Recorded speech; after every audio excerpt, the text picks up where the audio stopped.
చెప్పులు గుట్టిన చేతులతోటే చరితను రాయాలేం ఈ దేశాన్ని లాలేం డప్పులు కొట్టిన చేతులతో డాలర్లు దేవాలేం పోరుకు దారులు వేయాలేం మా రోజులు రావాలేం ఈ దేశాన్ని లాలేం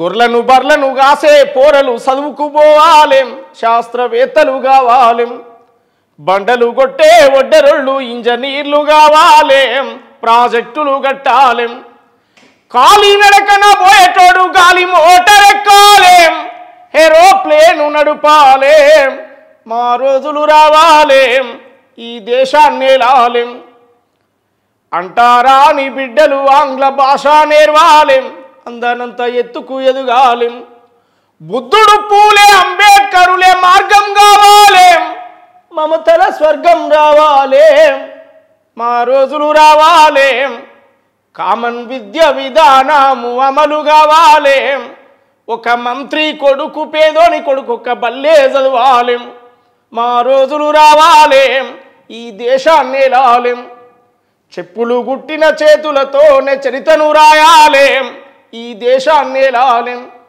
డప్పులు కొట్టిన చేతులతో డాలర్లు దేవాలేం పోరుకు దారులు వేయాలేం.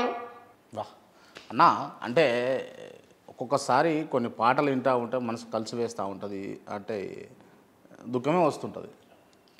జరుగుతుందట్రా మీరు చెప్పినటువంటి పాటలో ఉన్నటువంటి సారాంశం అంతా కూడా, అంటే మంత్రుల పిల్లలు కలెక్టర్ల పిల్లలు ఈ పేదింటి బిడ్డలు మాదిగా మాల ఈ గిరిజన జాతులలో ఉన్నటువంటి పేదింటి పిల్లలు కూడా ఒకటే బల్లాలో చదువుకునేటటువంటి రోజులు వస్తాయంటారా? అంటే అధికారికంగా ప్రభుత్వాలు డిసిషన్ తీసుకోవాలనేది నా ఒపీనియన్.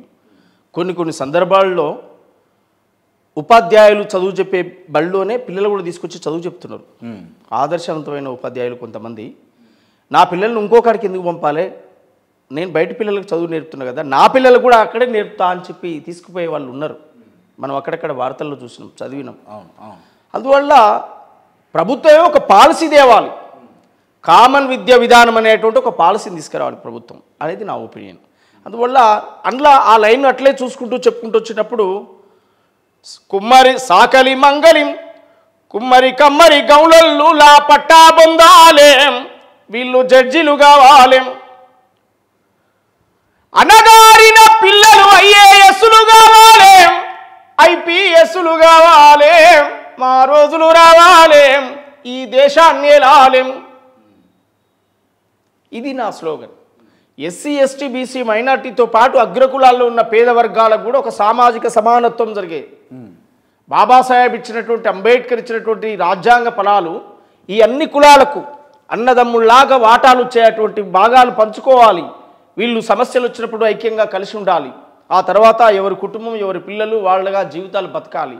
వీళ్ళు బాబాసాహెబ్ అంబేద్కర్ ఇచ్చినట్టు మనకు భారత రాజ్యాంగంలో బాబాసాహెబ్ అంబేద్కరు ఆయనే చదువుకున్న తర్వాత, ఆయనే ప్రపంచ దేశాలు తిరిగిన తర్వాత, ఆయన స్టడీ చేసిన తర్వాత నా ప్రజలకు ఏం కావాలని కోరుకున్నప్పుడు ఆయన మనకిచ్చినటువంటిది చదివిచ్చాడు, మనకిచ్చినటువంటిది ఓటిచ్చాడు.